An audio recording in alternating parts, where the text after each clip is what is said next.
నమస్కారం. ప్రేక్షకులందరికీ శుభోదయం. ఈనాటి శుభయోగం శీర్షికన ఆదివారం సందర్భంగా కాశీ క్షేత్రంలో ఉన్నటువంటి ద్వాదశ ఆదిత్యుల వైభవం ఏంటో పరిశీలిద్దాం. కాశీ క్షేత్రంలో ద్వాదశ ఆదిత్యులు అనే పేరుతో సూర్యభగవానుడు 12 రూపాలలో ఉండి భక్తులందరినీ అనుగ్రహిస్తున్నాడు. ఈ ద్వాదశ ఆదిత్యులలో ఉత్తరార్కుడికి విశేషమైన ప్రాధాన్యత ఉంది. కాశీ క్షేత్రంలో ఉన్నటువంటి ఉత్తరాదిత్యుడి వైభవాన్ని మనం పరిశీలించిన, ఉత్తరార్క కుండంలో స్నానం చేస్తే ఎలాంటి ఫలితాలు కలుగుతాయో ఆ విశేషాంశాలు మనం పరిశీలించిన, ఈ ఉత్తరార్కుడికి సంబంధించి ఒక ప్రత్యేకమైన కథను స్థల పురాణం మనకు తెలియజేస్తుంది. ఒకానొక సమయంలో కాశీ క్షేత్రంలో ప్రియవ్రతుడు శుభప్రద అనే దంపతులు ఉండేవాళ్ళు. ఈ దంపతులకి సులక్షణ అనే పేరు కలిగిన కుమార్తె ఉండేది. కాలక్రమంలో తల్లిదండ్రులు శరీరాన్ని విడిచిపెట్టిన తర్వాత సులక్షణ కాశీ క్షేత్రంలో ప్రతిరోజు కూడా ఉత్తరార్కుడి దగ్గరకు వచ్చి ఉత్తరార్కుడి గురించి కఠోర తపస్సును ఆచరిస్తూ ఉండేది. ఉత్తరార్కుడి గురించి ధ్యానం చేస్తూ ఉండేది. అక్కడ ఉన్నటువంటి ఉత్తరార్క కుండంలో స్నానం చేస్తూ ఉండేది. అదే సమయంలో సులక్షణ ఉత్తరార్కుడిని పూజిస్తున్న తరుణంలో ఒక మేక ప్రతిరోజు అక్కడికి వచ్చి ఉదయం పూట అక్కడ ఉన్నటువంటి ఉత్తరార్క కుండంలో స్నానం చేసి సాయంత్రం వరకు అక్కడే ఉండి ఆ తర్వాత రాత్రికి అక్కడే మేత మేసి తిరిగి వెళ్ళిపోతూ ఉండేది. కాలక్రమంలో కొన్ని సంవత్సరాలకి ఆకాశ మార్గంలో పార్వతీ పరమేశ్వరులు వెళుతున్నటువంటి తరుణంలో వాళ్ళు ఈ సులక్షణని మేకని చూసి సులక్షణను అనుగ్రహించాలనేటటువంటి ఉద్దేశంతో సులక్షణకి పార్వతీదేవి ఇష్ట సఖులలో ఉండే విధంగా వరాన్ని అనుగ్రహిస్తారు. అయితే సులక్షణ మేకను కూడా అనుగ్రహించమని పార్వతీ పరమేశ్వరులను ప్రార్థిస్తే అప్పుడు ఆ మేకను తర్వాతి జన్మలో కాశీరాజు కుమార్తెగా జన్మించే వరాన్ని పార్వతీ పరమేశ్వరులు అనుగ్రహిస్తారు. పుష్యమాసంలో చలి ఉన్న సమయంలో కూడా ఈ మేక ప్రతిరోజు ఉత్తరార్క కుండంలో స్నానం చేస్తూ ఉండేది. అందువల్ల ఉత్తరార్క కుండానికి కాశీ క్షేత్రంలో బకరీ కుండం అనే పేరు వచ్చింది.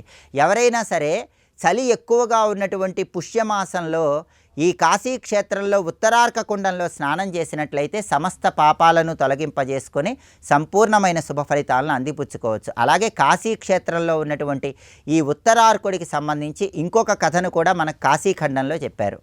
దేవతలందరూ కూడా రాక్షసుల మీద విజయం సాధించలేక ఇబ్బంది పడుతున్న తరుణంలో దేవతలందరూ వెళ్ళి సూర్యభగవానుడిని ప్రార్థిస్తారు. అప్పుడు సూర్యభగవానుడు ఒక ప్రత్యేకమైనటువంటి పర్వత శిలను దేవతలకి ఇచ్చి ఆ పర్వత శిలను కాశీ క్షేత్రంలో చెక్కమని వాటి నుంచి వచ్చేటటువంటి రాతి ముక్కలను ప్రయోగించి రాక్షసుల మీద విజయం సాధించమని పలుకుతాడు.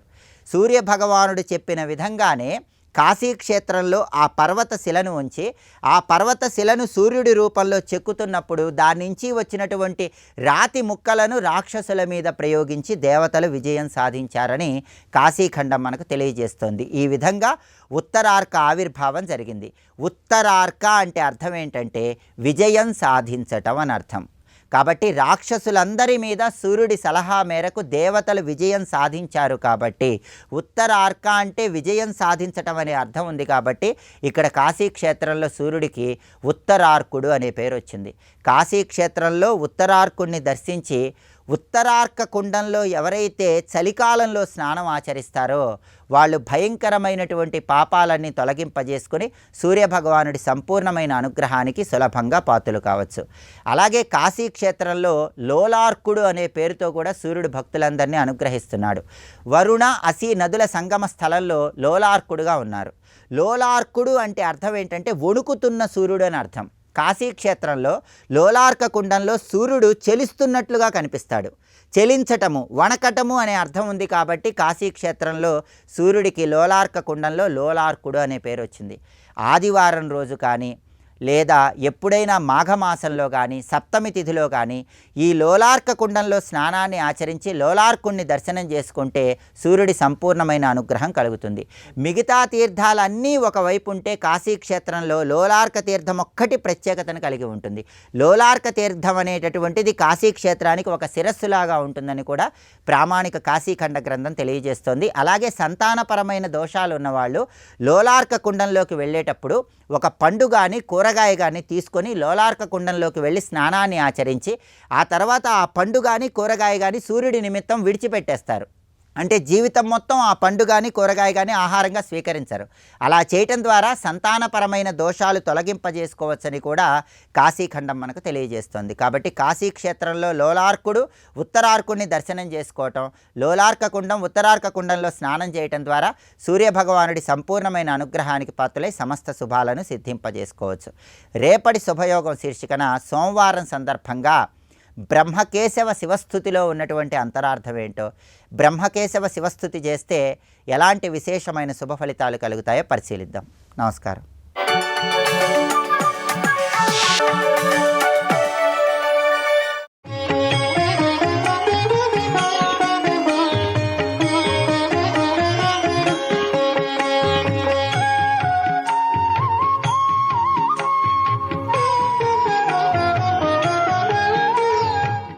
చేయాల్సిన తప్పులన్నీ చేసేస్తారు. మరి ఏమిటంటే ఏం చేస్తాను, నాలో ఉన్న భగవంతుడు నా చేత అలా చేయించాడు. ఇక్కడ బా భలే ఉన్నది, ఒక్కడు కొట్టాలి వాడిని, నాలో ఉన్న భగవంతుడు కొట్టాడని చెప్పాలి. ఇక్కడ ఏం చేస్తాం, కానీ అతి తెలివితేటలొద్దు. నిజంగా ఆత్మార్పణ దృష్టి అంటే ఇక నేను నాది అనే భావం లేదు. తెలుసుకోండి, ఇక్కడ నేను నాది అని ఉప్పు బొమ్మ బ్రహ్మమనే సముద్రంలో కరిగిపోయిందండి. ఆ స్థితిలో వెళితే ప్రతి కదలిక ఈశ్వర ఆరాధనయే. అంత గొప్ప విషయం చూపించాడు. ఇది ఉత్కృష్టమైన భక్తి. వెంటనే భక్తి చూపిస్తాడు, జపోజల్ప శిల్పం ఇచ్చాడు, వెంటనే శివశక్తి ఐక్యం మళ్ళీ చూపిస్తాడు. ఇక్కడ అమ్మా నీ యొక్క మాంగళ్యానికి నమస్కారం, అమ్మ పాతివ్రత్యానికి నమస్కారం. ఇది చాలా గొప్ప విషయం ఇక్కడ. ఎందుకంటే నీ పాతివ్రత్య మహిమ ఎంత గొప్పదో తెలిసింది. కలకాలం ఉండిపోదామని అమృతం తాగారు దేవతలు. కలకాలం ఉన్నారా? లాంగివిటీ పెరిగింది కానీ వాళ్ళకి పెర్మనెంట్గా ఉండడం లేదు. అంటే ఆయువు పొడిగింపబడింది కానీ శాశ్వతత్వం లేదు. సుధామప్యాస్వాద్య ప్రతిభయ జరా మృత్యుహరిణీం విపద్యంతే విశ్వే విధిశతమఖాద్యాది విశదః కరాళం యచ్ఛేళం కబళితవత కాలకలనాన శంభోః తన్మూలం తవ జనని తాటంక మహిమా. ఒక్కసారి చూస్తే అమృతం తాగిన వాళ్ళు లైఫ్ ఎలా ఉందో చూద్దాం. సుధామప్యాస్వాద్య అమృతాన్ని తాగారు. అమృతం ఎలాంటిదంటే ప్రతిభయ జరా మృత్యుహరిణి, అది ముసలితనం మృత్యువు లేకుండా చేస్తుంది. ఏది? అమృతం. అందుకే అమృతం కావాలని తహతహతో సంపాదించుకుని తాగారు. ఎవరు? దేవతలు. కానీ వాళ్ళు విపద్యంతే విశ్వే, ఈ సమస్తమైన దేవతలు కూడా ఎవరు? విధి శతమఖాద్యాది విశదః, బ్రహ్మేంద్రాది దేవతలందరూ కూడాను అంత అమృతం తాగినప్పటికీ కూడా అందరూ నశించిపోయారు ప్రళయకాలంలో. అమృతం ముట్టుకోని వాడు ఒక ఆయన ఉన్నాడు. అమృతం ముట్టుకోలేదు సరి కదా, విషం తాగాడు. ఇంకా ఘోరం చూడండి. ఇక్కడ అమృతం ముట్టుకోలేదు, పోనీ ఆయనకు లైఫ్ ఉందయ్యా అనుకుంటే విషం మింగేశాడు ఈయన. కరాళం యచ్ఛేళం, క్షేళం అంటే విషం, అది కరాళం అత్యంత భయంకరమైనది. ఏ విషాన్ని చూసి దేవతలు కూడా మథనం ఆపేసి పరిగెత్తి పారిపోయారో, దేవపలాయనౌషధం అని పేరిట విషానికి, దేవతలను పరిగెత్తించిన మందని. అమృతం మాట దేవుడు ఎరుగు, విషం పాలు పడకపోతే చాలు పారిపోయారు ఎక్కడ పైన అక్కడ తెలిసి. అప్పుడొచ్చి విషానతని ముద్ద చేసి, పోనీ అందులో ఒక విషయం కాస్త నాకడం కాదు, సమస్త విషాన్ని ముద్ద చేసి తీసుకుని కంఠంలో పెట్టుకుని నిలబడ్డాడు ఆయన. అమృతం తాగలేదు సరి కదా, విషం మింగి నిలబడ్డాడు. ఆయనకి కాలకలన న, ఆ శంభువుకి కాలకలనం లేదు. కాలకలనం అంటే కాలంతో మార్పు చెందుట. ఒక ఆమె భోరుము నేడుస్తుంది, ఎందుకంటే అప్పుడే జుట్టు పండిపోయిందండి. రంగేసేద్దాం అది వేరే విషయం, కానీ బాల్యం పోయింది, యవ్వనం పోయింది, వార్ధక్యం వచ్చింది. మార్పు వచ్చిందా లేదా? కాలకలన అంటే ఇది అర్థం. ఇక్కడ దాకా వచ్చామంటే తర్వాత దానికి ఎలాగో వెళతాం. అదే కాలకలన. అందరికీ కాలకలన ఉంది, బ్రహ్మ దేవతలకు కూడా కాలకలన ఉంది. కానీ నా శంభో కాలకలన. విషం మింగిన ఆయన గారికి లేదు, అమృతం మింగిన వాళ్ళందరూ కాలకలన ఉంది, ఆయనకి లేదు. ఎందువల్ల ఆయనకి లేదా అంటే, అబ్బా పట్టేశావు, నీ చెవి కమ్మల మహిమ తల్లి అన్నాడు ఇక్కడ. తవ జనని తాటంక మహిమ. దీనితో ప్యారలల్ గా తెలుగులో ఒక మహానుభావుడు అన్నాడండి. ఎందుకంటే విషం పట్టుకున్నాడు ఆయన, పట్టుకుని అమ్మవారిని చూసి మింగమంటావా అన్నాడు. పెళ్లి కాకముందు ఏం మింగితే మింగాడు, కానీ పెళ్ళైన తర్వాత అడిగి మింగాలి. అందుకే వాళ్ళ ఆవిడని అడిగాడు, మింగమంటావని. మింగమంది అని చెప్తున్నాడు సుఖయోగింద్రుడు పరీక్షణ్ మహారాజుతో భాగవతంలో. బొట్టబొట్ట కన్నీళ్ళు వచ్చాడు పరీక్షణ్ మహారాజుకి. వెర్రి నాయన శివుడు, ఒక్కడానికి ఎవరు లేరు, అందుకే లోకంలో విషం వచ్చేసిందని అందరూ శివ శివ శివ అంటే లోకాన్ని కాపాడే విషం మింగబోయాడు. అయ్యా మా ఆయన విషం మింగడం ఏంటి? లోకం కాపాడాలని వేరే విషయం. మా ఆయన చేతి విషం మింగనిస్తానా అని భార్య అని అనాలి కదా. ఆవిడ అనకుండా మింగమందిట. ఎందుకయ్యా ఎలా మింగమందయ్యా అన్నాడు పరీక్ష మహారాజు. వెంటనే శుకుడు చెప్తున్నాడు, బృంగెడి వాడు విభుండని బృంగెడి దియు గరళమనయు మేలని ప్రజకుని మృంగమని సర్వమంగళ. అరే ఆయనకి లోకాన్ని కాపాడాలని తహతహ, అదే పిచ్చి ఆవిడికి. ఇద్దరికి ఒకే పిచ్చి ఉంటే ఇది. అది మళ్ళీ ఒక దగ్గర చెప్తారు, భువన భయ భంగ వ్యసనిన. ఆవిడికి అదే అని మింగమంది. అంత లోకాన్ని రక్షించి తహతహ ఉంటే మాత్రం మొగుడి చేతి విషం మింగిస్తుందా అంటే మా ఆయనకి ఏది అయిపోతుందని కదా మీ భయం. నాకు ఆ భయం లేదు. ఎందుకంటే నా మంగళసూత్రాలు గట్టి వందిట. ఇక్కడ ఎంత గొప్ప మాట అనండి. మృంగుమనే సర్వమంగళ మంగళసూత్రమునంత మదినం మీనదో అన్నాడు. అక్కడ మంగళసూత్రం అయితే ఇక్కడ చెవి కమ్మలు చెప్పాడు. ఇది మంగళమే. మంగళకర చిహ్నాలు 5వ తనంలో మంగళసూత్రం ఒకటి, చెవి కమ్మలు ఒకటి, గాజులు, మట్టెలు, బొట్టు, ఇంకా పసుపు కుంకాలు, ఇంకా చాలా ఎన్నో చెప్పచ్చు. ఇవి కనీసం. అయితే అమ్మవారు పట్టు చీర కట్టుకుంటుంది మీకు ఎవరు చెప్పారు? బొట్టు పెట్టుకుంటుంది, సింధూరం పెట్టుకుంటుందని ఎవరు చెప్పారు? అమ్మవారు ఆ వస్త్రంతో, ఆ జుట్టుతో, ఆ బొట్టుతో ఋషులకు దర్శనమిచ్చింది. ఋషులు అలా చూసి దేవతల స్వరూపం అలా ఉంటుంది కనుక, మానవులారా మీరు దేవతలకు దగ్గర కావాలి కనుక దేవతల వంటి అలంకారాలు ధరించండి అని ఋషులు మనకు నిర్దేశించారు. భారతీయుల అలంకారాలు దేవతల అలంకారాలు. అది కాకపోతే దేవతలకు ఆపోజిట్ అయిన వారు అలంకారాలు. దేవతలకు ఆపోజిట్లు ఎవరు మీరే చెప్పగలరు, చెప్పండి. భూత ప్రేత పిశాచాదయ అంతే. కనుక ఇక్కడ చెవి కమ్మలు విన్నారా? అంటే ఆ రోజుల్లో తాటి దళములతో చేసేవారు తాళం. అందుకే అవటుతట ఘటిత చూలి తాడిత తాళి పలాస తాటంకం వీణావాదన వేళా కంపిత శీర్షాం నమామి మాతంగీం అంటూ కాళిదాస మహాకవి శ్యామలాదేవిని స్తుతిస్తూ కదులుతున్న తాటంకములను వర్ణించారు. ఆ తాటంకముల యొక్క మహిమమ్మ అన్నారు ఇక్కడ. సర్వం శ్రీ లలితా మహాత్రిపుర సుందరి చరణారవిందార్పణమస్తు. స్వస్తి.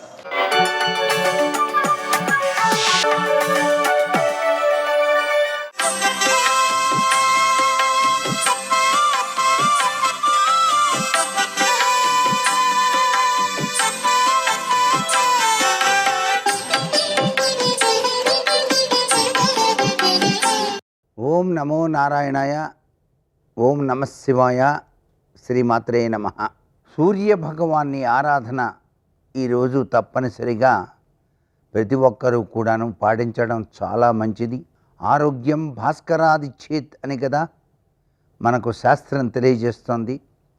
కంటికి హృదయానికి సంబంధించినటువంటి రుగ్మతల నుంచి బయలుపడటానికి కూడాను ఆదిదేవ నమస్తుభ్యం ప్రసీద మమ భాస్కర అంటూ ఆ స్వామివారికి నమస్కృతాంజలు గడించాలి.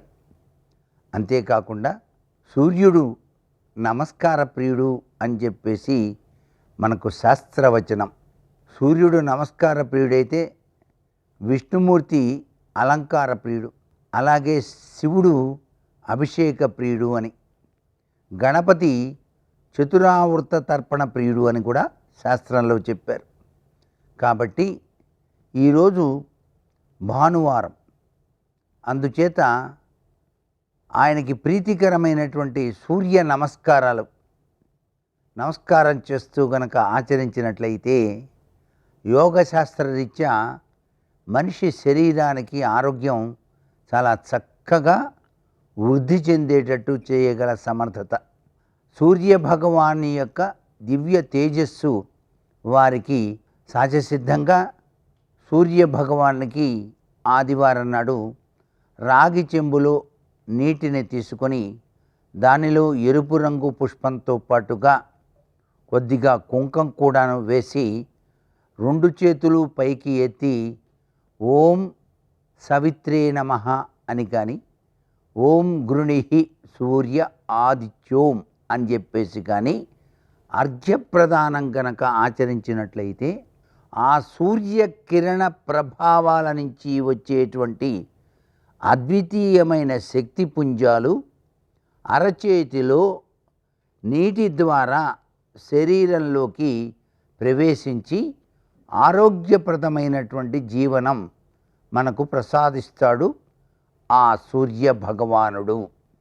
అంతేకాకుండా 3 సార్లు అర్ఘ్యప్రదానం చేయటం చాలా విశిష్టవంతమైన ప్రభావానికి నిదర్శనం. సర్వే జనా సుఖినో భవంతు.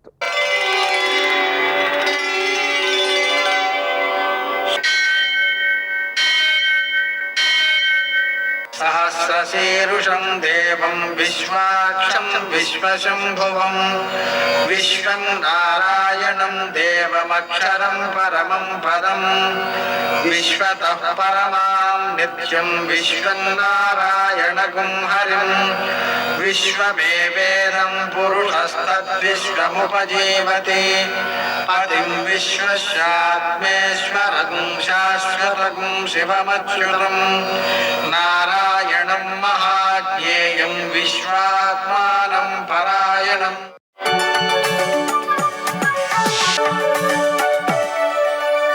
సూర్యశౌర్యమథేందురింద్రపదవీ సన్మంగళం మంగళం.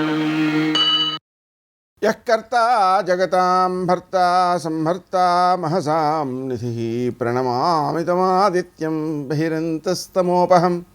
నేటి కాలమాన విశేషాన్ని గమనిద్దాం. స్వస్తి శ్రీ చాంద్రమాన క్రోధినామ సంవత్సరం ఉత్తరాయణం శిశిర ఋతువు ఫాల్గుణ మాసం కృష్ణపక్షం ఆదివారం. సూర్యోదయం 6:21 సూర్యాస్తమయం 6:24 తిథి నవమి తెల్లవారుజామున 5:37 వరకు, నక్షత్రం పూర్వాషాఢ తెల్లవారుజామున 4:16 వరకు, వర్జం మధ్యాహ్నం 1:19 నుంచి 2:59 వరకు, దుర్ముహూర్తం సాయంకాలం 4:48 నుంచి 5:36 వరకు, అమృతకాలం రాత్రి 11:17 నుంచి 12:57 వరకు, రాహుకాలం ఆదివారం కాబట్టి సాయంకాలం 4:30 నుంచి 6 గంటల వరకు, అష్టక వర్గు రీత్యా శుభప్రదమైన సమయం ఉదయం 8 గంటలకి. నేటి విశేషం ఆదివారం. అలాగే అన్వష్టక అని తిస్రోష్టకంలో 3వ రోజు పితృదేవతారాధన చేయడం వలన పితరులు సంతుష్టి పొంది పిల్లల్ని ఆశీర్వదిస్తారు. ఆదివారం కావడం వలన సూర్యోదయానికి ముందే స్నానం చేయడం, సూర్యోదయానంతరం సూర్య నమస్కారాలు చేయడం, మధ్యాహ్న కాలంలో సూర్యుడిని పూజించి పాలతో చేసినటువంటి పాయసాన్ని నివేదన చేయడం, ఒక పూటే భోజనం చేయడం, నూనె పదార్థాలు తినకపోవడం మొదలైనటువంటి కార్యాల ద్వారా పరిపూర్ణమైనటువంటి శారీరక మానసిక ఆరోగ్యాలను పెంపొందించుకోవచ్చు. నేటి ఆణిముత్యాలు.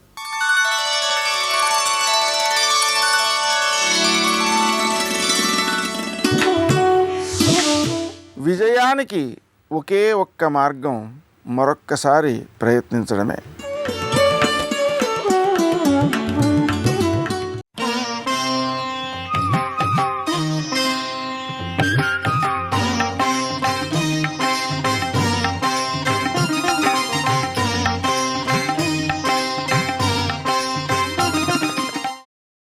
ఈ భూలోకంలోనే అన్ని ప్రాణులు ఒకలా పుట్టవు, 4గా పుడతాయని చెప్తోంది వేదం. జరాయుజములు, అండజములు, స్వేదజములు, ఉద్భుజములు అని 4 రకాలుగా వస్తాయి ప్రాణులు. జరాయుజములు అంటే మావి చేత పుడతాయి కొన్ని, మనం పుట్టినట్టు. అండజములు అంటే గుడ్డు బద్దల కొట్టుకుని గుడ్డు పెంకులోంచి పైకొస్తాయి. అదొక ఆశ్చర్యకరమైనటువంటి విశేషం. ఎందుకంటే ఒక పక్షి గుడ్డుని పొదుగుతున్నటువంటి బొమ్మ గీయగలడేమో కానీ చిత్రకారుడు గుడ్డుని పొదుగుతున్నప్పుడు పక్షి పొందుతున్నటువంటి ఆనందం దాని కన్నులలో అభివ్యక్తమవుతున్న స్థితిని గీయలేడు.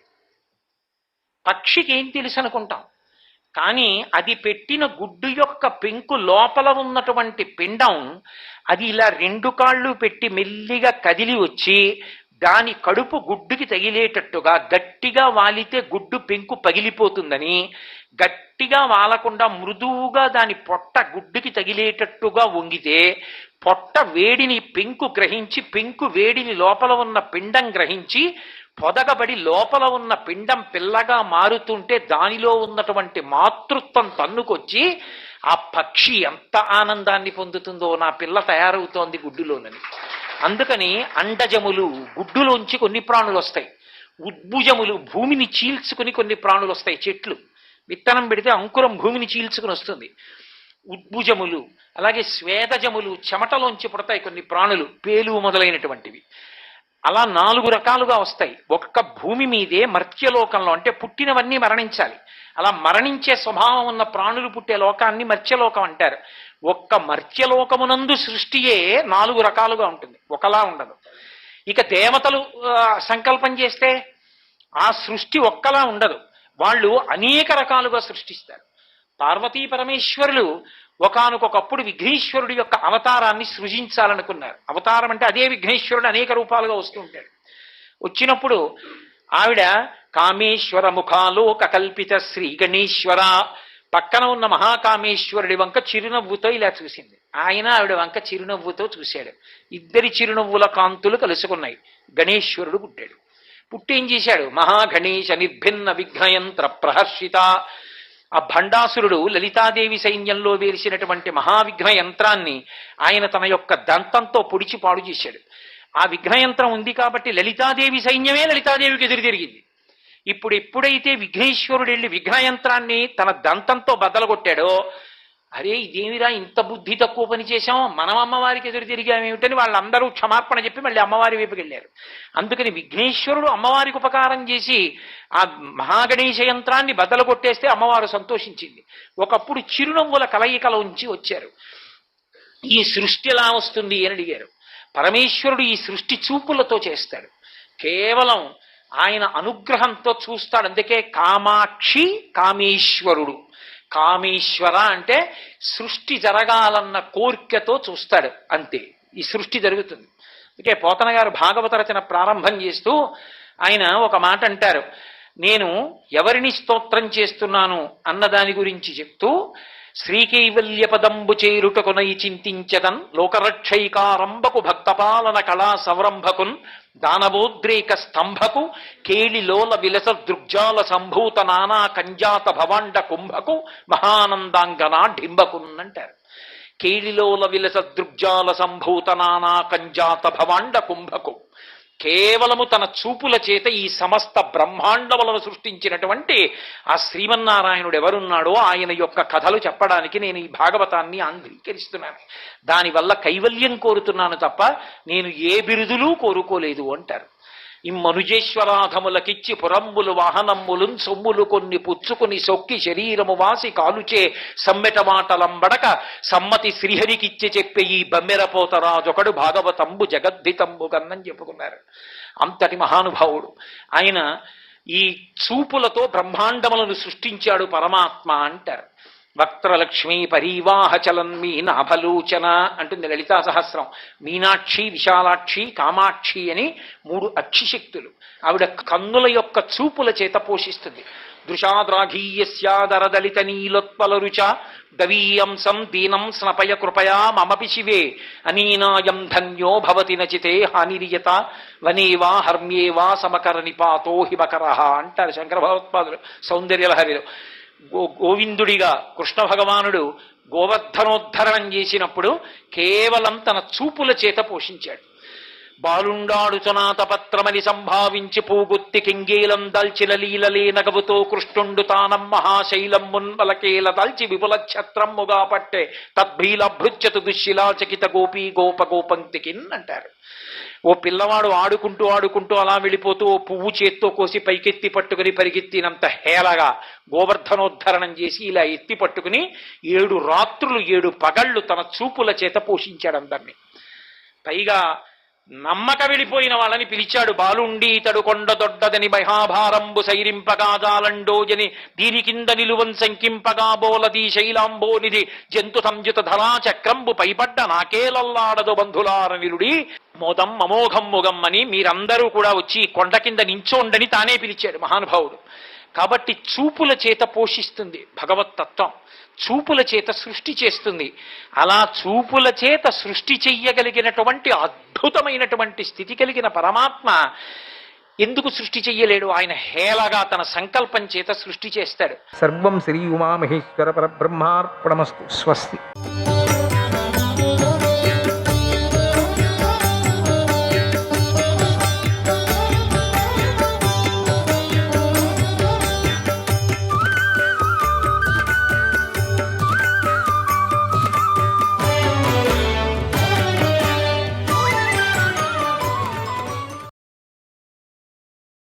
ధర్మరాజా, భీష్ముడిని ఇలా అడుగుతున్నాడు ధర్మరాజు. పితామహ, పురుషుడికి ఏది మేలు కలిగిస్తుంది? ఏమి చేస్తే మానవుడు సుఖపడతాడు? దేనివల్ల పాపం లేనివాడవుతాడు? ఏది కల్మషాన్ని నాశనం చేస్తుంది అని అడిగాడు. అప్పుడు భీష్ముడు ఇలా న్యాయబద్ధంగా దైవవంశం గురించి చెప్పాడు. ఓ ధర్మరాజా, ఋషివంశంలో కూడిన దైవతం వంశం గురించి 3 సంధ్యల్లోనూ కీర్తించాలి. అలా చేయటంతోనే కల్మషాలు తొలగిపోతాయి. మానవుడు పగలు రాత్రి సంధ్యల్లో ఇంద్రియాలతో తెలుసో తెలియకో పాపాలు చేస్తాడు. ఆ సమస్త పాపాల నుండి విముక్తి చెందాలంటే దైవత వంశాన్ని కీర్తించాలి.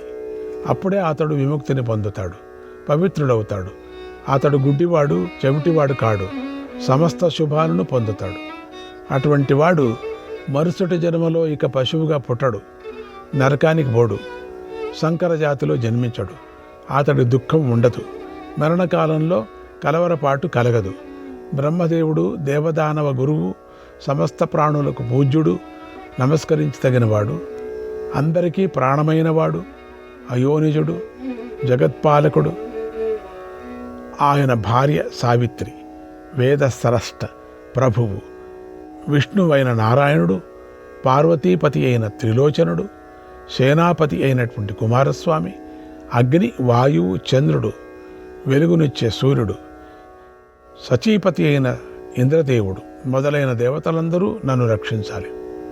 మహర్షి అయిన విశ్రవసుడు, సంకల్పం, సాగరం, గంగా మొదలైన నదులు, మరుద్గణం, తపస్సిద్ధులైనటువంటి వాలకిల్యులు, వ్యాస భగవానుడు, నారదుడు, పర్వతుడు, విశ్వవసువు, హాహా ఊహు, తుంబురుడు, చిత్రసేనుడు మొదలైన దేవతలు నన్ను రక్షించాలి. మహా సౌభాగ్యవంతులైనటువంటి దేవకన్యలు, అప్సరసల సమూహాలు, ఊర్వశి, మేనక, రంభ, మిశ్రకేశి, అలంబుష, విశ్వాచి, ఘృతాచి, పంచచూడ, తిలోత్తమ ఆదిత్యులు నన్ను రక్షించాలి.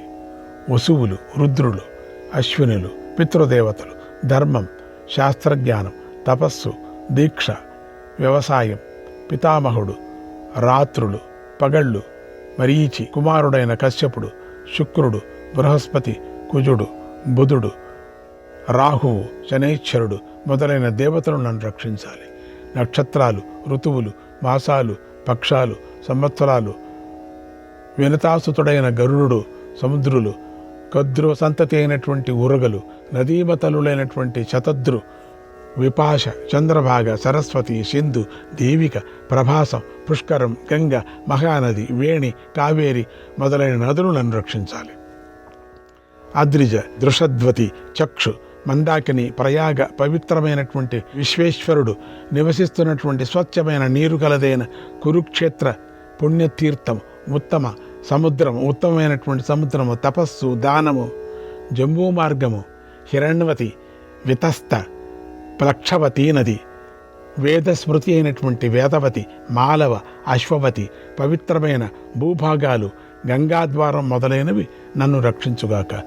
ఋషికుల్య సముద్రాన్ని చేరుకునేటువంటి పవిత్ర నదులు, పవిత్రమైన చర్మణ్మ నది, కౌశిక, యమున, భీమారతి, బాహూద, మహానది, మహేంద్రవాణి, త్రిదివ, నీలిక, సరస్వతి, నంద, అపరనంద తీర్థమైన మహాహ్రదం, గయ, పల్గు తీర్థం, దేవతాస్థానమైన ధర్మారణ్యం, దేవనది, బ్రహ్మ నిర్మితమైనది, పవిత్రమైనది, త్రిలోక విఖ్యాతమైనది, సర్వపాపహరమైనది, శుభకరమైన పుష్కర తీర్థము నన్ను రక్షించుగాక. దివ్య ఔషధలున్న హిమత్పర్వతము, ఔషధులు, ధాతురాగాలు గల వింధ్యాపర్వతము, మేరు, మహేంద్రం, మలయం, వెండితో కప్పబడిన శ్వేతపర్వతం, శృంగవత్ పర్వతం, మందర, నీల, నిషద, దుర్ధర, చిత్రకూట, అజనాభ, గంధమాదన పర్వతాలు, విచిత్రమైన సోమగిరి, ఇతర పర్వతాలు, దిక్కులు, విదిక్కులు, భూమి మొదలైనవి నన్ను రక్షించుగాక. సమస్త వృక్షాలు, విశ్వే దేవతలు, అంతరిక్షం, నక్షత్రాలు, గ్రహాలు ఇవన్నీ మాకు ఎల్లప్పుడూ రక్షణనిచ్చుగాక. నాచే కీర్తింపబడని దేవతలందరూ రక్షించరుగాక. వీరిని కీర్తిస్తున్న మానవుడు సకల పాపాల నుండి ముక్తిని పొందుతాడు. వీరిని స్తుతిస్తూ అభినందిస్తూ ఉన్న మానవుడు అన్ని భయాల నుండి విముక్తిని పొందుతాడు. ఈ దేవతాస్తవం ఇది విని సంతోషించిన వాడు సర్వ సంకరాల నుండి పాపాల నుండి విముక్తి చెందుతాడు. దేవతల తద్వారా తపస్సు చేసి సిద్ధి పొంది అధికంగా తపస్సు చేసిన బ్రహ్మర్షులు ఎంతోమంది ఉన్నారు. సకల పాపాల నుండి వారు విడిపిస్తారు. కనుక వారిని కూడా మానవుడు స్మరిస్తూ ఉండాలి. యువక్రీతుడు, రైభ్యుడు, కక్షివంతుడు, ఔజిషుడు, భృంగువు, అంగీరసుడు, కణ్వుడు, మేధాతిథి, బర్హి వీరందరూ తూర్పు దిక్కున నివసిస్తూ ఉంటారు. వీరికి నమస్కరించాలి. ఉల్మచుడు, ప్రముచుడు, ముముచుడు, శక్తిశాలి అయినటువంటి స్వస్త్యాత్రేయుడు, మిత్రావరుణుల పుత్రుడు, అగస్త్య మహర్షి, దృఢవాయువు, ఊర్ధబాహువు వీరందరూ కూడా దక్షిణ దిక్కున నివసిస్తూ ఉంటారు. వీరికి నమస్కారం. పశ్చిమ దిక్కున తన సోదరులతో కూడినటువంటి ఉషంగుడు, పరివ్యాధుడు, దీర్ఘతముడు, గౌతముడు, కశ్యపుడు, ఏకతుడు, ద్వితుడు, త్రితమహర్షి, అత్రిపుత్రుడు, దూర్వాసుడు, సారస్వతుడు అనే మహర్షులు నివసిస్తూ ఉంటారు. వీరికి నమస్కారం. ఉత్తర దిక్కున అత్రి, వశిష్ఠుడు, శక్తి, వ్యాసుడు, విశ్వామిత్రుడు, భరద్వజుడు, జమదగ్ని, పరశురాముడు, శ్వేతకేతువు, కోలాహలుడు, విపులుడు, దేవలుడు, దేవశర్మ, ధౌమ్యుడు, హత్తికాశ్యపుడు, లోమశుడు, నాభికేతుడు, లోమహర్షుడు, ఉగ్రశ్రవుడు, చవనుడు మొదలైన మహర్షులు నివసిస్తున్నారు. వీరికి నమస్కారం. ఇలా ఋషులు దేవతలు ఎంతోమంది ఉన్నారు. ఆద్యక ప్రకీర్తితో రాజన్, ఆద్యక ప్రకీర్తితో రాజన్, సర్వపాప ప్రమోచనగ, సర్వపాప ప్రమోచనగ. వీరిని కీర్తిస్తే సకల పాపాలు నశిస్తాయి. ఇక రాజఋషుల పేర్లు చెప్తాను విను. నృగుడు, యయాతి, నృహుషుడు, పూరువు, దుందుమారుడు, దిలీపుడు, సగరుడు, కృశాశ్వుడు, యవనాశ్వుడు, చిత్రాశ్వుడు, సత్యవంతుడు, దుష్యంతుడు, మహాయశస్వి, భరతుడు, పవనుడు మొదలైన వారిని స్మరించాలి. జనకుడు, దృష్టరథ మహారాజు, రఘు మహారాజు, దశరథుడు, శ్రీరాముడు, శశబిందువు, భగీరథుడు, హరిశ్చంద్రుడు, మరుత్తు, దృఢరథుడు, మహోదర్యుడు, అలర్కుడు, ఇలుడు, కరంధముడు, కత్మోరుడు, దక్షుడు, అంబరీషుడు, కుకురుడు, రైవతుడు, కురువు, సంవరణుడు మొదలైన వారిని స్మరించాలి. మాందాత, ముచుకుందుడు, జాహ్నువు, పృథువు, చిత్రబాణుడు, త్రసద్దస్యుడు, శ్వేతుడు, మహాభిషుడు, నిమిరాజు, అష్టకుడు, ఆయువు, క్షుపుడు, కక్షేయుడు, ప్రతర్ధనుడు, దివోదాసుడు, కోసలరాజైన సుదాసుడు, ఐలుడు, నలుడు, మను ప్రజాపతి మొదలైన వారిని స్మరించాలి. హవిద్రుడు, వృషద్రుడు, ప్రతీపుడు, శాంతనుడు, అజుడు, ప్రాచీన బర్హి, ఇక్ష్వాకుడు, అనరణ్యుడు, జానుజంగుడు, కక్షసేన రాజర్షి. పురాణాదుల్లో కీర్తించబడిన ఇతర రాజులను కూడా ఉదయమే లేచి ప్రాతఃసంధ్య సమయంలోనూ సాయం సంధ్యా సమయంలోనూ పవిత్రుడై కీర్తించాలి. అలా కీర్తించిన మానవుడికి గొప్ప ధర్మఫలం లభిస్తుంది. దేవతలు, దేవర్షులు, రాజర్షులు స్తుతింపబడై ఎంతో సంతోషిస్తారు. పుష్టిని, ఆయుస్సును, కీర్తిని, స్వర్గాన్ని కలిగిస్తారు. కనుక ఓ ధర్మరాజా, నువ్వు కూడా విఘ్నాలు రాకూడదు, నీకు కూడా పాపం నీకు అండకూడదు, శత్రువులు ఉండకూడదు, నాకు నిత్యము జయమే లభించాలి, పరలోకంలో కూడా ఉత్తమగతి లభించాలని నువ్వు ప్రార్థించు అన్నాడు భీష్మ పితామహుడు. శ్రీకృష్ణాయ పరమాత్మనే నమః. 166వ అధ్యాయం. వైశంపాయన మహర్షి ఇలా అన్నాడు: ఓ జనమేజయ మహారాజా, భీష్ముడు ఈ విధంగా చెప్పి మౌనాన్ని ఆశ్రయించాడు. తర్వాత అక్కడున్న రాజులందరూ చిత్రపటంలో ఉన్న వారిలాగా మౌనంగా ఉండిపోయాడు. అప్పుడు వేదవ్యాస మహర్షి ఒక క్షణకాలం ధ్యానించి గంగాసుతుడైన భీష్ముడితో ఇలా అన్నాడు: ఓ మహాత్మా, కురురాజైన ధర్మరాజు ప్రశాంతిని పొందాడు. అతడు తన సోదరులతోనూ ఇతరుల రాజులతోనూ తన వారితోనూ కుష్ఠుడితో సహా నిన్ను సేవిస్తున్నాడు. ఇప్పుడు ఇతడిని హస్తినాపురానికి వెళ్లేందుకు అనుమతించు అన్నాడు. వెంటనే భీష్ముడు అనుమతించాడు. అప్పుడు ధర్మరాజు మంత్రులతో కలిసి అన్నాడు. ఆ ధర్మరాజును చూసి భీష్ముడు ఇలా తీయగా మాట్లాడాడు: ఓ రాజా, ఇక పట్టణంలో ప్రవేశించు. నీ మనస్సులో ఉన్న కలతలన్నీ తొలగుగాక. నువ్వు వివిధ యోగాలను చెయ్యి, అనేక మందికి అన్నదానం చేయి, పెద్ద పెద్ద దక్షిణలు ఇవ్వు, శ్రద్ధతో ఇంద్రియ నిగ్రహంతోనూ యయాతిలాగా నీ విధులను పాటించు, క్షత్రియ ధర్మమందు ఆసక్తి కలిగి ఉండు, దేవతలను పితృదేవతలను సంతోషపెట్టు, నీకు మేలు జరుగుతుంది. ఎప్పుడూ మనస్సులో కలత చెందకు, ప్రజలందరినీ ఆనందింపజేయి, మంత్రులను ఆదరించు, స్నేహితులందరినీ వారి వారికి తగినట్లుగా గౌరవించు. నాయన, నీ మిత్రులు మంచి హృదయం ఉన్నవారు నిన్ను అనుసరిస్తూ ఉంటారు కనుక వారితో నువ్వు చక్కగా కాలక్షేపం చేయి. నిన్ను స్నేహితులందరూ ఆశ్రయించున్నారు, వారిని సంతోషపెట్టు. ఓ ధర్మరాజా, ఇప్పుడు వెళ్ళు, మళ్ళీ నేను పరలోక ప్రయాణం చేసే సమయంలో తిరిగిరా. సూర్యుడు దారి మార్చుకొని ఉత్తరంగా ప్రయాణించే ఉత్తరాయణ కాలంలో నువ్వు తిరిగి నా దగ్గరకు రా అన్నాడు. ధర్మరాజు అలాగే అని తాతగారికి నమస్కరించి తన పరివారంతో కూడి హస్తినాపురానికి వెళ్ళాడు. గాంధారి ధృతరాష్ట్రులను ముందుంచుకొని ఋషులు, కృష్ణుడు, సోదరుడు, పురజనులు, వృద్ధమంత్రులతో కలిసి ధర్మరాజు హస్తినాపురంలోకి ప్రవేశించాడు అన్నాడు వైశంపాయన మహర్షి. శ్రీకృష్ణాయ పరమాత్మనే నమః. గొప్పతనాన్ని చెప్పు, మేము వినాలనుకుంటున్నాం అని కోరారు. శివుడు ఇలా చెప్పాడు, ఓ ఋషులారా, శ్రీహరి బ్రహ్మదేవుని కంటే గొప్పవాడు, శాశ్వతుడైన పురుషుడు, బంగారు వర్ణం వంటి రంగువాడు, మేఘాలు లేని ఆకాశంలో ఉదయించిన సూర్యుడిలాగా ఉంటాడు. ఆయనకు 10 చేతులు ఉంటాయి. ఆయన గొప్ప తేజస్శాలి, దేవతల శత్రువులను నాశనం చేస్తాడు. అంటే శ్రీవత్సం చిహ్నం గలవాడు, ఋషికేశుడు, సర్వదేవతలకు శ్రీహరి పూజ్యుడు. బ్రహ్మదేవుడు ఆయన ఉదరం నుండి పుట్టాడు, నేను ఆయన శిరస్సు నుండి పుట్టాను. తల వెంట్రుకల నుండి నక్షత్రాలు, రోమాల నుండి దేవతలు పుట్టారు. ఋషులు శ్రీహరి దేహం నుండి పుట్టాను. శాశ్వత లోకాలు ఆయన దేహం నుండి పుట్టాయి. ఆయన బ్రహ్మదేవుడికి సర్వదేవతలకు ఆశ్రయస్థానమై ఉన్నాడు. చరాచరాత్మకమైన భూమండలానికి సమస్త ప్రాణులకు ఆయనయే సృష్టికర్త, రక్షకుడు అయి ఉన్నాడు. ఆయననే ప్రళయకారకుడు, ముల్లోకాలకు అధిపతి. ఆయనే దేవతాశ్రేష్ఠుడు, దేవతలకు ప్రభువు, శత్రుంజయుడు, సర్వజ్ఞుడు, సర్వవ్యాపకుడు, సర్వంతర్యామి, అన్ని వైపుల ముఖాలు గలవాడు. ఆయనయే పరమాత్మ ఋషికేశుడు, సర్వవ్యాపకుడు, మహేశ్వరుడు. ఆయన కంటే గొప్ప వ్యక్తి ముల్లోకాల్లో లేడు. ఆయన సనాతనుడు. శ్రీకృష్ణాయ పరమాత్మనే నమః. 167వ అధ్యాయం.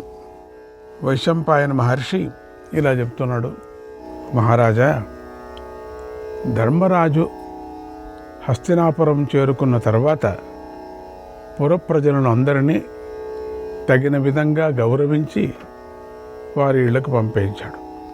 వీరులు చనిపోయిన కుటుంబాలలోని స్త్రీలను ఓదార్చాడు. వారందరికీ ధనం మొదలైన వస్తువులను ఇచ్చాడు. సౌకర్యాలు కల్పించాడు. బ్రతుకు తెరువులు కల్పించాడు.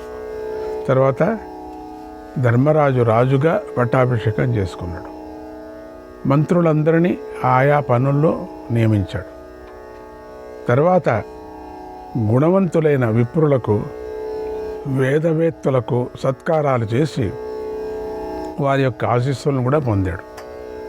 తర్వాత అందరినీ ఆనందింపజేస్తూ ధర్మరాజు హస్తినాపురంలో 50 రోజులు ఉన్నాడు. అప్పుడు భీష్ముడు చెప్పిన సమయాన్ని గుర్తు చేసుకున్నాడు. పురోహితులతో కలిసి ధర్మరాజు సూర్యుడు దక్షిణ వైపు నుండి ఉత్తర వైపుకు ప్రయాణిస్తున్నాడని గ్రహించి వెంటనే హస్తినాపురం నుండి బయలుదేరాడు. నెయ్యి, పుష్పమాలలు, సుగంధ ద్రవ్యాలు, పట్టుబట్టలు, చందనం, అగరు, ధూపం మొదలైన అవసరమైన సకల ద్రవ్యాలను సేకరించాడు. భీష్ముడి శరీర సంస్కారానికి కావలసిన ద్రవ్యాలన్నీ, పూలదండలు, శ్రేష్టమైన వివిధ రత్నాలతో సహా ముందుగా పంపించాడు. ధృతరాష్ట్రుణ్ణి, గాంధారిని, తల్లి అయినటువంటి కుంతిని, సోదరులను ముందుంచుకొని ధర్మరాజు శ్రీకృష్ణుడు, విదురుడు, యుయుత్సువు, యుయుధానుడు మొదలైన వీరందరినీ కలుపుకున్నాడు. గొప్ప రాజభోగాలతోనూ సమస్త జనులచే స్తుతింపబడుతూ భీష్ముడు అర్చించే అగ్నులను ముందుంచుకున్నాడు. తర్వాత ధర్మరాజు హస్తినాపురం నుండి ఇంద్రుడిలాగా బయలుదేరాడు. కురుక్షేత్రంలో ఉన్న భీష్ముడి వద్దకు చేరుకున్నాడు. అప్పుడు వ్యాసుడు, నారదుడు, దేవలుడు, అసిత మహర్షుల చేత సేవింపబడుతున్నటువంటి భీష్ముడి వద్దకు వెళ్ళాడు. అప్పుడు భీష్ముడిని యుద్ధంలో మిగిలిన మహారాజులు, నానా దేశాల నుండి వచ్చిన రక్షక భటులు అన్ని వైపుల నుండి అన్ని విధాలుగా రక్షిస్తూ ఉన్నారు. యుధిష్ఠిరుడు రథం దిగి సోదరులతో కలిసి వీరశయ్య మీద ఉన్నటువంటి భీష్ముడిని చూశాడు. తర్వాత ధర్మరాజు తాతగారికి, వ్యాసుడు మొదలైన మహర్షులకు, విప్రులకు నమస్కారం చేశాడు. తర్వాత బ్రహ్మ సమానులైన ఋత్విక్కులు సోదరులతో కలిసి ఋషులతో ఆవరించబడినటువంటి భీష్ముడికి మరింత దగ్గరగా వెళ్ళి ఇలా అన్నాడు: ఓ గంగేయ, నేను ధర్మరాజును. ఓ మహాబాహు, నేను ఇప్పుడు ఏం చేయాలో చెప్పు. ఓ ప్రభు, నీ అగ్నులను తీసుకొని నువ్వు చెప్పిన సమయానికి వచ్చాను. ఆచార్యులు, విప్రులు, ఋత్విక్కులు, సోదరులు అందరూ కూడా వచ్చారు. నీ కుమారుడైన ధృతరాష్ట్ర మహారాజు, వారి మంత్రులు, వాసుదేవుడు కూడా నీ దగ్గరకు వచ్చారు. కురుజంగాల దేశీయుల్లో చనిపోగా మిగిలిన వారు ఇక్కడికి వచ్చారు. ఓ మహాత్మా, కళ్ళు తెరువు, వారందరినీ చూడు. ఇక్కడ నేను చేయవలసిన పనులన్నిటినీ చేశాను. చేయవలసిన పనులను చక్కగా సిద్ధం చేసుకున్నాను. నువ్వు చెప్పిన దానిని అంతా సరైన సమయంలోనే ఏర్పాటు చేశాను అని ధర్మరాజు చెప్తున్నాడు. అప్పుడు భీష్ముడు ధర్మరాజు మాటను విని కళ్ళు తెరిచి భరత వంశీయులను అందరినీ చూశాడు. ధర్మరాజు యొక్క విశాలమైన భుజాన్ని పట్టుకొని కాలానికి తగినట్టుగా ఇలా మాట్లాడాడు: ఓ ధర్మరాజా, దైవం వల్ల నువ్వు మంత్రులతో కలిసి సరైన సమయంలో వచ్చావు. సూర్యుడు తన ప్రయాణాన్ని మార్చుకున్నాడు. ఇప్పుడు ఉత్తరాయణం వచ్చింది. పదునైన ఈ బాణాల ములుకుల మీద పడుకొని ఈ రోజుకు 58 రోజులు అయ్యింది. ఈ రోజులన్నీ 100 సంవత్సరాలలాగా నాకు భారంగా గడిపాయి. ఓ ధర్మరాజా, ఇప్పుడు పరమశుభప్రదమైన మాఘమాసం వచ్చింది. ఇది శుక్లపక్షం. దీనిలో 2 భాగాలు గడిచిపోయింది. ఇప్పుడు 3వ భాగం వచ్చింది అని భీష్ముడు ధృతరాష్ట్రుడిని దగ్గరకు పిలిచాడు. ధృతరాష్ట్రుడితో ఇలా కాలానుగుణంగా మాట్లాడాడు: ఓ రాజా, నీకు అన్ని ధర్మాలు తెలుసు కదా. నువ్వు అర్థ సంశయాలను చక్కగా నిర్ణయిస్తావు. నువ్వు వేదవేత్తలను పూజించావు.